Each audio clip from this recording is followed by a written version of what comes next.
Bellingham and Whatcom County as we continue to explore that area. And certainly, folks there are active, from paddling on the water, hiking in the mountains, biking through a labyrinth of trails.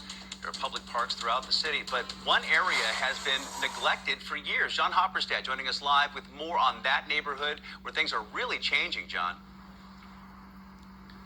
Yeah, Bill, we're at this beautiful new park in downtown Bellingham that's already open, but really the north end of the city is the fastest growing area of Bellingham right now. And this month, construction begins on an $8 million project to give the people there the park they finally deserve.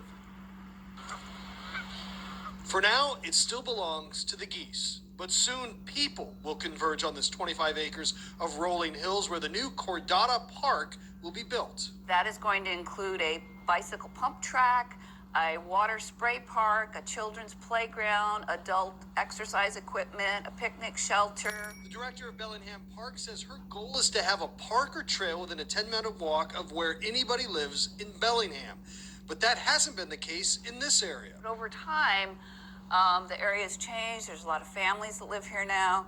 So we worked really hard to try and find some parkland here. No one has worked harder to see that happen than Julie Guy. I definitely had to bang on doors. Julie Guy is 93 now and remains passionate and relentless about the need for parks in this area of Bellingham. The park becomes the heart of the community, because there you can appeal to all the generations. Everybody needs to feel like they're part of a community. Guy says as she saw more and more young families moving into newly built neighborhoods here, she became even more vigilant and refused to take no for an answer. They figure that when they say no, you're gonna go away. That's the key. Do not go away. And so I became known as the person that was persistent. Guy formed a neighborhood committee, and they eventually convinced the city to create a small park in their Cordata neighborhood with one trail running through it.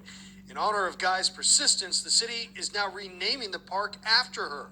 And the new 25-acre site will be known as Cordata Park. But city leaders will always remember the woman who made it happen in this growing community. A lot of people just would have quit and said, oh, well, but her persistence really kept it going. And I do think this community owes that to her, owes these parks to Julie Guy.